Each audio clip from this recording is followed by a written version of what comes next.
Well, thank you all for having me out again this morning. Jim, thank you so much. I originally thought I was getting invited because it's, the end of the Journey football camp or sports camp, and Margot, fantastic job again this year. Jim, Journey Church, great job. And so I figured, they're inviting me because it's the end of sports camp. But I guarantee you it's because Jim looked at the weather and said it's going to be 94 on Sunday. So let's get that meathead down the street to do this sermon. For those who don't know me real quick, Jim gave a little bit about my background. I'm originally from Massachusetts. Went to college at the University of Maine, played 9 years in the NFL, 6 years with the Jets, and 3 years with the Chiefs. Retired in 2016, and now I'm, like Jim said, on my second master's. I have a lot of free time, and so that allows me to do these things. I have an interesting topic for today. I'll start with a story. When I was playing with the Jets in 2010, we were playing the Indianapolis Colts in the playoffs.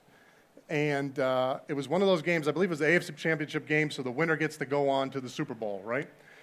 So as a player, you're going to study like crazy for that game because it's your chance to get to the Super Bowl, the biggest game, the thing everybody starts the beginning of the season with, the beginning of the year with in mind. We're going to get that Super Bowl. And so I spent that week, I said, you know what, I'm going to go above and beyond my study because I really want to go play in this big game. And so I studied, and I'm watching Peyton Manning on film. And I'm watching everything he's doing. I'm trying to figure out, he's the quarterback of the Colts at the time. I'm trying to figure out how he runs the offense. And one thing I saw was when they were running a short yardage play, when the Colts were running a short yardage play, so they only had a yard or two to go, he would get up to the line of scrimmage, and then he'd give a little head nod towards the direction he was about to go before the ball was snapped. And then they would snap the ball and go in that gap. And so I picked up on this little tip, right? I hadn't seen it before. Nobody had seen it before. I said, okay, you know what, when I see that in the game, if I get in that situation, if I see his head go towards the gap he's planning on running in, I'm going to get out of my gap and go in that gap and tackle him. So 4th and 1 on the goal line, again, big game, get in the game, and I see it, right? He runs up, and I see him put his head in that gap, and I leave my gap. I get fired up in that A-gap. I shoot off the ball, and it just opens wide out. I'll tell you, as defensive lineman, it's like parting the Red Sea. You just see Peyton Manning stand there, and I just baptize this dude right by his end. Boom. And I'm doing the Ray Lewis, right? I'm yelling at and so that's what defense is, right? That's at the top, right? We ended up losing the game, and I went home, and so I didn't get to go to the Super Bowl. But I got to do that to Peyton Manning, so that's a minor win. But that's what I did. That's what I did in football. I played defense, right? I studied what the offense was going to do, and I tried to build or tried to learn, and we tried to build as a defenses to neutralize what they were going to do. And so there's actually a similar command in the Bible for us as Christians. The Bible tells us to be prepared to give a defense for the Christian faith. 1 Peter 3:15 says, "But in your hearts honor Christ, the Lord as holy, always being prepared to make a defense to anyone who asks for a reason for the hope that is in you. Yet do it with gentleness and respect." The word here for defense in the Greek is the Greek word apologia. And that's where we get the word apologetics from. And so that's where I got my first master's in apologetics. And so the idea of apologetics, it's a branch of theology that's designated to studying objections to the Christian faith and also putting forth arguments for the Christian faith. So there's an offensive version of apologetics and a defensive version. So in today's sermon, I want to do just that. I want to put forth a defensive version of apologetics for the Christian faith. Now, I'll start with this. This sermon's probably a little bit more heady than normal. I'm going to try to keep it quick because I'm 300 pounds up here, okay? So this is not going to look good in about 15 minutes. So I'm going to try to move. But it is a little bit heady. So if there is any questions or anything, I'll stay around after to talk about that. And I'm almost certain that it's going to make some of you upset. I've been in those seats. I know how frustrating it is when the pastor's up there and he's saying things that you disagree with, and there's nothing you could say. And not that Jim ever did that, but just in general. Seriously, no, Jim never did that. And so I'm going to try to fly through this, and I understand that. I'm taking that into account. So please don't feel like this is an attack or trying to catch you off guard. I'm just hoping to get us to think about these questions because they're important. They're really important. They're the existential questions that I feel like are so vital for us to pay attention to. And as Christians, we're commanded, again, to give a defense for the faith. So let's go to the first objection to Christianity that is popular today, and it's that science has disproven God. I'm a big fan of science for a lot of different reasons, right? I like to set my coffee so I can wake up in the morning and have that machine make that coffee so I don't have to go over there and touch it, just go over, it's ready for me in the morning. I like the TV. There are some things I worship. I worship the iPads for my kids because those little crazy kids can be going nuts. You pull the iPads out and there's silence for hours. Okay, I'm that parent, all right? There is silence for hours. I worship God for science. And so we've done so much in the past 100 years. We've made it to the moon. We've sent spaceships or satellites out to Pluto and beyond. We've harnessed quantum mechanics, right? We've harnessed the elementary particles, electrons and neutrons, and used them so we can have TV and phone and internet and all that stuff. Science has done such a great job of explaining the natural world to us. But what the problem is, and what motivates this objection, is people say, well, science has done such a great job explaining the natural world, therefore we don't need God, and that therefore God doesn't exist. I heard a philosopher make this analogy once. He said this objection is like this. Let's say you have a metal detector. Let's say it's the greatest metal detector ever made, right? This thing can pick up metal from all over the place. They say you scour the whole earth with this metal detector. And then when you get done, you say, you know what? I didn't discover any wood with this metal detector. This claim is making. Science, by definition, is a study of the natural world. So to say science can weigh in on whether God exists or not is like saying a metal detector discovering wood. It's not designed, by definition, to discover the supernatural. It can give us hints about possible things regarding supernatural, metaphysical, right, beyond the physical world. But it's not designed to tell us whether God exists or not. I wanted to read these statistics to you because I found this very interesting. So a 2013 study by ComsRes showed that in the UK, 77% believe that events in life cannot be explained by natural causes. 87% of the non-religious voters agreed with this. 16% said they experienced a miracle. Okay, this is in the UK, where religion is there really is, if you're going to talk about a country that's secular, you don't get any more secular than the UK. And you have almost 20%, so 2 out of every 10 people believes they've experienced a miracle. 2013 Harris poll showed that 72% of Americans believe that miracles occur. And so, if you were to do based off these statistics, if you were to survey everybody in the world, whether they've seen a miracle or believe in miracles, you would get a ton of people who believe miracles occur. Now, and have experienced miracles. Now, some of those miracles are almost certainly will be false and shown to be false, but all it takes is one. All it takes is one miracle to be substantially supported for this idea that the natural world is all there is to be thrown out. All it takes is one miracle. And so we have good reason to think that there's more than the natural world, and we have good reason to think that there's more than science can tell us.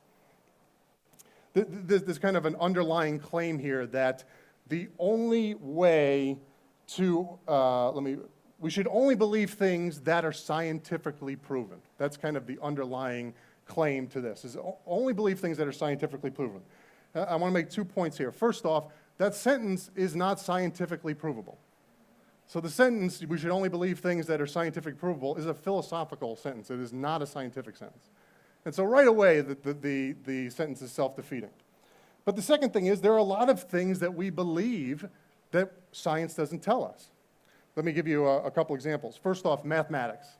This one surprised me, but it's true. Science assumes that math works in order to get going.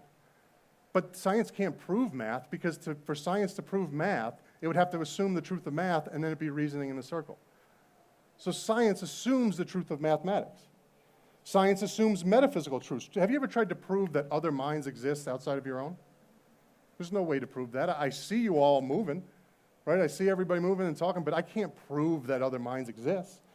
I can't prove that the external world exists, right? We could all be a brain in a vat being controlled by a mad scientist. I mean, there's no way to prove that, yet we're rational in believing that that's not the case. How about proving that our cognitive faculties are reliable? That what I see and what I perceive is actually what's out there. There's no way to do that, because in order to do that, you'd have to rely on your cognitive faculties to do it.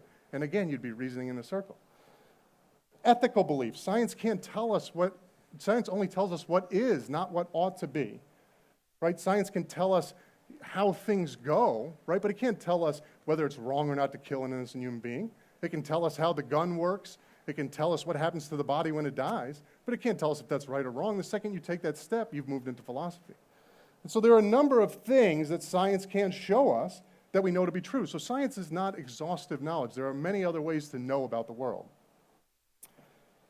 Now, there's one caveat. There's a little bit of overlap, and this is where I'll start getting a little controversial, right? So evolution, the E word, this is where things get tense. This is where a lot of secular people will say, well, the Bible says that Earth was created in 7-day, 24-hour days, 6,000 years ago, and modern science shows us that evolution is true and that the Earth is 1 billion years old, the universe is 14 billion years old, and so we have a conflict. And I want to nip that in the bud right away, because what I've come to learn through my studies is there are a number of different theological views on creation. Genesis 1 through 11, where we get the majority of our creation story from, is a very complicated text. There's some poetry, there's some history, there's some narrative. There's a lot going on in Genesis 1 through 11. And so throughout the history, this isn't just from Darwin on, throughout the history, you've had a number of different approaches to Genesis 1 through 11. You have New Earth creationism, which is just like I said, 7 24-hour day period 6,000 years ago. You have Old Earth creationism, which tries to find a gap in between the days or between creation and the creation of things. You have theistic evolution, which accepts the entire evolutionary paradigm. So you have a whole list of views that are debated among Christians. And so my thing with this is this is an in-house debate. So whether or not evolution is true is one thing, but our entire faith stands or falls on the resurrection. When Jesus was who he says he was, is who he says he is. Did he die for our sins? Did he raise from the dead 3 days later? And you can hold to evolution and believe that Jesus raised from the dead.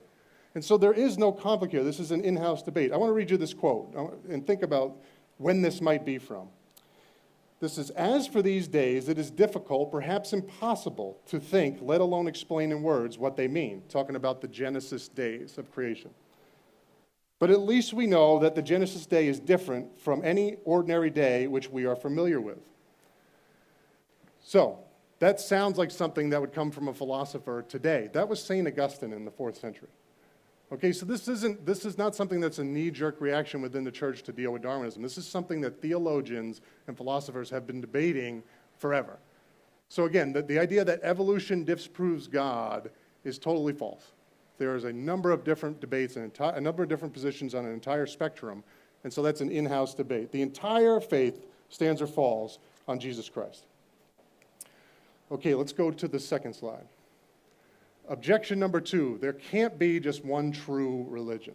So this is where I expect things to get a little hairy.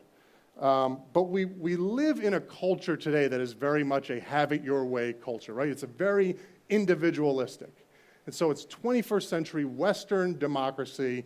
It's totally the Burger King have-it-your-way mentality. And so you have, everyone has their own styles, fashions, cars that they like, different things. And the entire system here, especially here in America, is set up to have resources for whatever your personal, likes and dislikes are.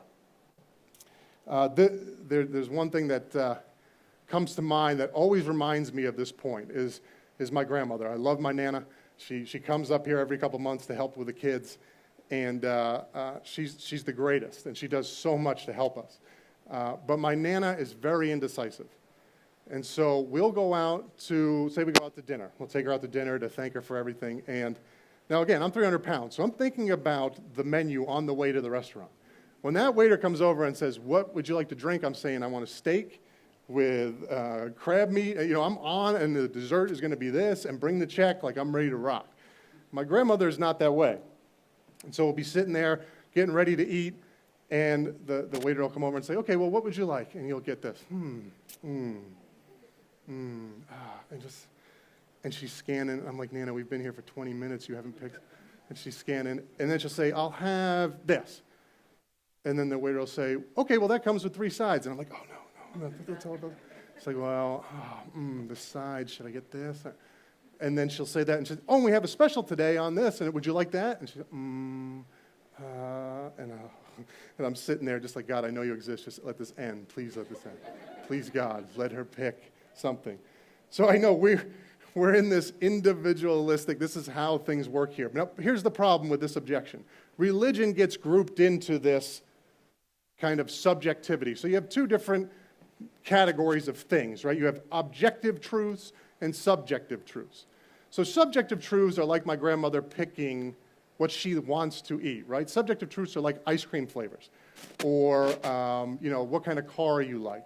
So the truth of that depends on what you like. Objective truths are like math and science. So 2 + 2 = 4. It doesn't matter who you are, if you like it or don't like it, 2 + 2 is 4. That's an objective truth. Religions purport to be objective. They make objective claims about reality. But the problem here is they get grouped into a subjective thing. So let's take an example. Atheism, which is a worldview, says that there is no God or gods that exist. Now you have, let's put on the other side, Hinduism, which many forms of Hinduism say there's 300 gods that exist. So you have these 2 poles. Now, we're going to die someday. We all agree with that. If one of those is true, then either nothing's going to happen or 300 gods are going to be there. But they can't both be true. You can't have nothing and 300 gods when you die. It's either one or the other.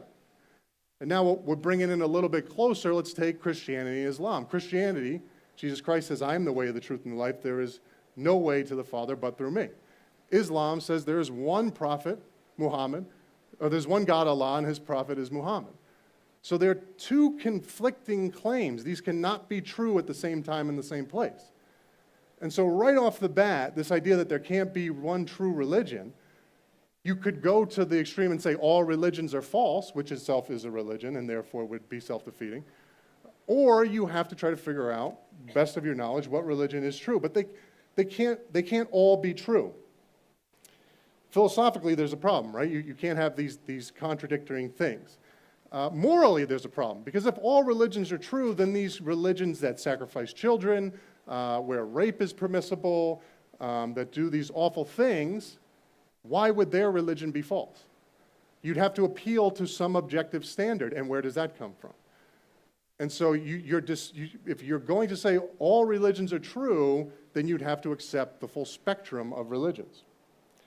And then theologically, for us as Christians, it sounds good that all religions are true, but when you think about it theologically, what you're saying is that Jesus Christ came off the throne in heaven, entered into creation, suffered, died, went through all of that just for another way to get to heaven, right? Just for another way, but everything else is true.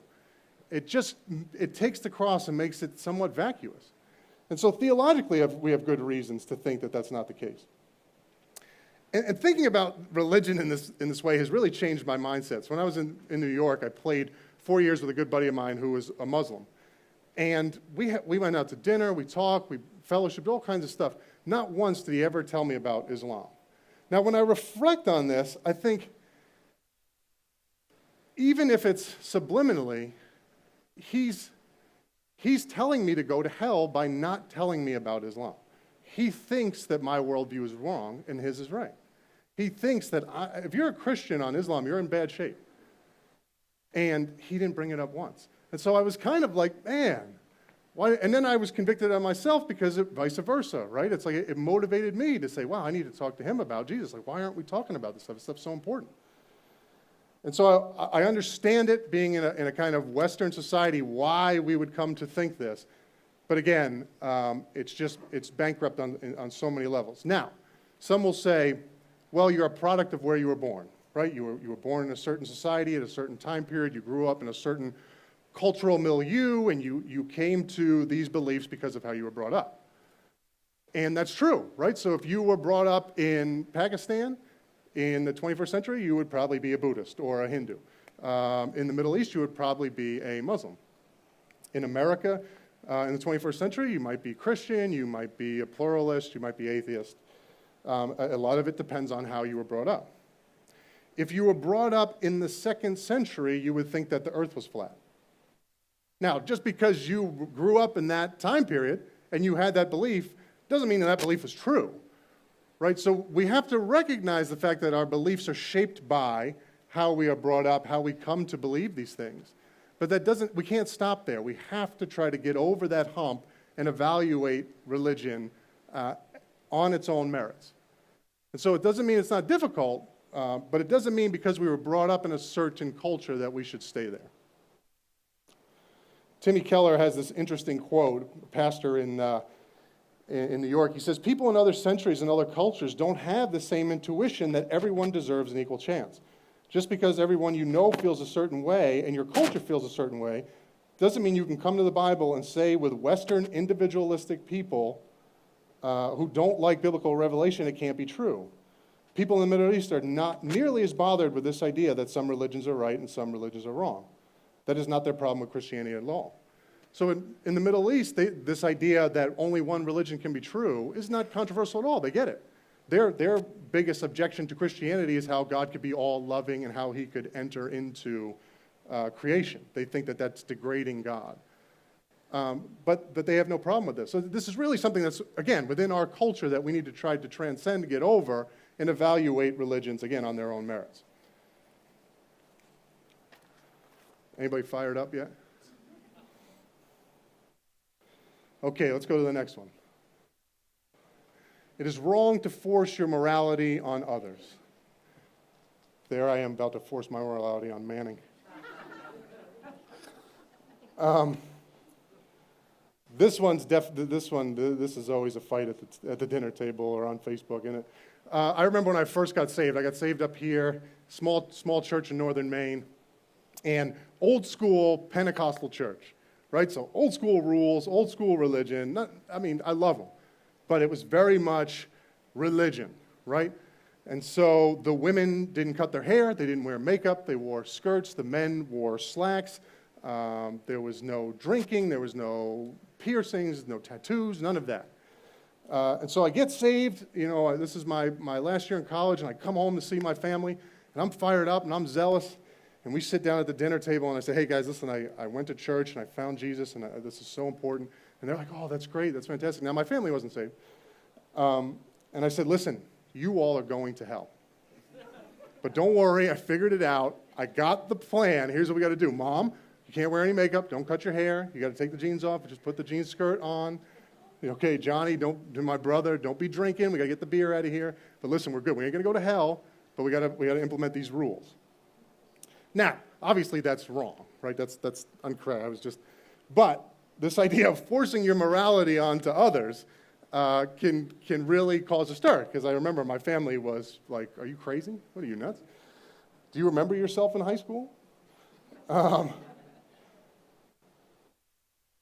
the problem is the same problem with the last objection. It's that morality gets lumped into this subjective field where we're saying, well, what's good for me is good for me, and what's good for you is good for you. So 2 things right away. It is wrong to force your morality on others. That's a moral claim. So again, it's self-defeating because it's forcing your morality on others to say it's wrong to force your morality onto others. So right away, it cuts itself off at its feet. But the other thing is, if morality is subjective, again, if morality is like ice cream flavors, then there's really no grounds to stand to object when somebody does something wrong. If you say what's good for me is good for me, and what's good with moral for me and moral for me, and what's moral for you is moral for you, I can just come take your wallet. Well, obviously you're not going to like that, but I say, well, listen, this is my morality. I think it's okay to steal wallets, right? And so when you look at morality in this light, this subjective light, you lose the ground to object. Now, there are things, all worldviews come with a set of moral beliefs, right? All worldviews have a set of moral imperatives. We all live by a set of morality. Whether you believe in God, don't believe in God, we all have morals. And we all think they're correct. Now, when you come to Christianity, you might say, well, I don't like certain morals, right? I don't like X, Y, and Z. I don't like these things. I might have told this story last time, but my sophomore year in college, I went to Cancun with some of my buddies. And we were flying back from Cancun, doing the college thing, and everybody was asleep, flying back into Boston. I had one buddy who was afraid to fly, petrified to fly. And he started having a panic attack. And he started yelling, the plane is going down. And now the plane was landing, and we're going in turbulence, and so it kind of looked sketchy. And I woke up to my buddy yelling, the plane is going down. So I had no context, right? So instantly, my heart is slamming on my chest. Until that day, I still am terrified to fly because of that. I hate my friend for it, because I've had to fly so much. But you know what I hated at that point in time? Gravity. I hated gravity, because I thought the engines are done, this plane's going down, and gravity just became my worst nightmare. Now, my hatred of gravity doesn't mean gravity is not true, right? So there might be things that you like or dislike, but it doesn't make them false. And so again, we're back to the same thing where we have to kind of try to evaluate these things on their own merits. And similar to the last point, if morality is objective, meaning if it stands outside of space and time, so as cultures evolve, as societies change, if there is a standard of morality, then we should expect at different times to be closer or further away in different areas from that morality. Because cultures change, society changes. The problem is when society says morality, it's subjective. And so if the Nazis take over and they win, then Nazi morality becomes status quo, right? Because morality is subjective. So we have to realize, okay, there could be things we disagree with. There could be things that we need to think about more, pray about more. Why, God, is this a moral imperative? But we can't say, well, I don't like this, so it's not morality for me. You might feel that way, but I don't feel that way, and we just leave it at that. Because again, it's rationally bankrupt. I know we're probably fired up, so I want to give out my email. It's jimfunari@journey. If you have any objections. All right, let's wrap this up because it's hot. Last objection. Why would God allow so much evil and suffering? Now, the last three objections, a little bit with the first one, philosophers will deal with that. The second two, across the spectrum, philosophers, theologians, atheist, agnostic, believers, those ones have pretty much been relegated to the back of the thought cabinet because they've just been handled. This one has been dealt with since the beginning of time, and it is still dealt with by philosophers and theologians across the board. This is one of the most powerful objections to the existence of God. Why, when we look out into the world, if an omnipotent, all-powerful, all-loving, all-knowing God exists, why do we see so much evil and suffering in the world? Now, before I start on this, I want to draw this distinction. So there's the emotional problem of evil, and there's the philosophical problem of evil. So today I want to talk about the philosophical issues with the problem of evil. The emotional problem of evil, somebody suffering, going through pain, this is not directed at you. I think when you're dealing with evil and suffering, the best way is to listen, to pray, to suffer alongside people. This is not directed at you. This is strictly as an objection philosophically to belief in God. So again, philosophers have debated, and they've come to a number of different ways to counter this objection. So some will say, well, people have free will, they have free choices, and so they're allowed to make their choices, and God can't intervene. Some say, okay, no, it's a soul-making thing, that this is important because it turns us into who we are. Makes us, the suffering builds character. I know we can all look back on the suffering in our lives and say, oh yeah, okay, I grew from that. I got better from that. I learned from that. Most of us. The best answer today to neutralize this objection, the most popular one right now, is just to say we don't know. Literally, we do not know why God allows so much evil and suffering. But just because we don't know, just because we don't have a reason, doesn't mean there isn't one. Just because we don't know, just because we don't have a reason for why God allows evil and suffering, doesn't mean there can't be one. This is a big fancy term called limited epistemic position. Epistemology just means knowledge. We're in a limited position of knowledge compared to an infinite God. Right? So an infinite God sees all time, space, matter, sees the entire plan laid out, and knows infinitely more than our little minds could ever comprehend. Now, it doesn't make it easier, but it neutralizes the objection because there's no logical contradiction to the idea that God exists, a perfect being, and evil and suffering exist. We just don't know why the two could exist at the same time. Alvin Planting, a theologian, gives this great analogy. He says, say you open up the door to your garage and you close it real quick. And he said, then say I come up to you and ask, is there a tank in your garage? You would know reasonably, depending on how big your garage is, I guess, if it's like my 3-car garage, I would know if I opened the door quickly and shut it if there was a tank in my garage. Now let's say I open the door quickly and shut it, and someone comes up and asks, are there any no-see-ums in your garage? No-see-ums are those little bugs that you can't see. Now, obviously, I'm not even in any position to say whether there are no-see-ums in my garage or not. I didn't have the ability to get that information. I'm not in a position to make that call. And so in the same way, we're in that type of epistemic position to say why. We just don't know. We don't know why. One analogy, I like think about taking your animals to the vet, right? I mean, I've taken my dog to the vet a number of times. I know I've used this story before. I can't explain to my dog why he's about to get poked and prodded and be in this place where all these other dogs are screaming and yelling. It must be like hell for him. I can't explain that to him, but obviously he needs to do it if he's going to live, if he's going to get his tick stuff, his rabies stuff. All that stuff is so important. There's no way for me to convey that to him. And so again, how much the difference between my cognitive abilities and my dog's compared to my cognitive abilities and an infinite God, right? So there are 2 points I want to make to close out with. First, it's hard to make sense of evil without God. If evil is a real thing, if evil really exists, then good must exist, right? Because you would need to have the antithesis, the opposite of evil. You would need good. Now, if evil and good exists, you would need a moral law to determine what is good and what is evil. And if a moral law exists, you need a moral lawgiver, right? So in order for evil and good to exist, you need a moral law. If you need a moral law, you need a moral lawgiver, and so you're right back to God. Without God, if God does not exist, then there really is no evil.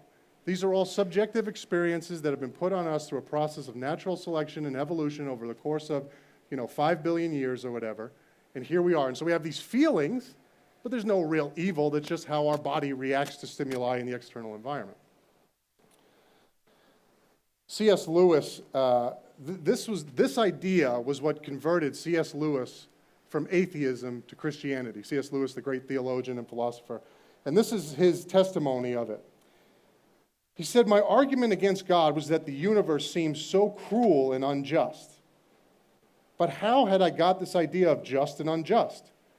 A man does not call a line crooked unless he has some idea of a straight line. What was I comparing this universe with when I called it unjust? If the whole show was bad and senseless from A to Z, so to speak, why did I, who was supposed to be a part of the show, find myself in such violent reaction against it? Of course, I could have given up my idea of justice by saying it was nothing but a private idea of my own. But if I did that, then my argument against God collapsed too, for the argument depended on saying that the world was really unjust, not simply that it did not happen to please my private fancies. So I think what Lewis is saying here is on atheism, there is no grounds for this objection because evil doesn't really exist. It's very difficult to make sense of evil if there is no God. Theism, you have justice. We have an idea of what right and wrong is, of what good and bad is. And so now you have grounds to object. Secondly, and this is the point I'll finish with, this is the most important point. On Christianity, we might not know why God allows evil, but we know what it can't be. It can't be because he's indifferent, not on the Christian message. The Christian message is that not that God stood by idly and let all the stuff go on, it's that he entered into the story. The only religion where God enters the story and suffers alongside of us and dies for our death to pay for our sins and is resurrected again. It's the only religion that has the author entering the story. There's been cognitive evolutionary psychology done on animals, and what they found out is with animals, they only have this kind of first-order suffering. And you go up the line. There are some animals who have no sentience, no idea what's going on, and so ants and stuff probably don't suffer, right? Then you get up the hierarchy to dogs, cats, and even up to higher primates like, say, monkeys or dolphins. And evolutionary ecologists will say there's suffering here, but it's first-order suffering. The suffering of these animals is not, they can't reflect on it like humans can. When you get to our level of cognition, you have what's called second-order suffering, where you suffer and you realize that you're suffering. Animals, they believe, do not have this. They just have stimuli, I'm in pain.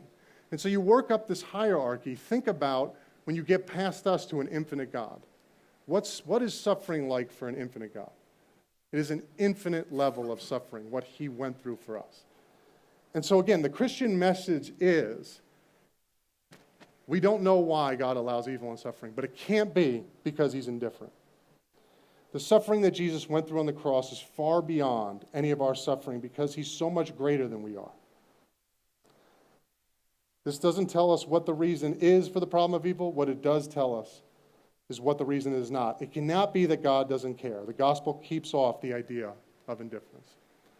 And so the answer to suffering is what God has done for us. All right, so now that everybody is rocking and rolling, I will pray us out, and I'll sneak out the back. Thank you all for listening today. Again, I hope you got something out of this seriousness.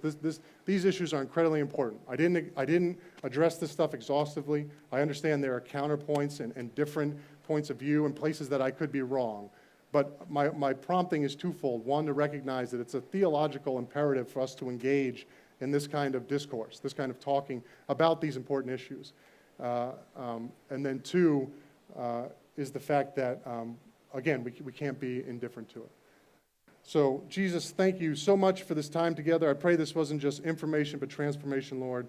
Let us go into this world wherever we're at, and most importantly, as we go, grow closer to you.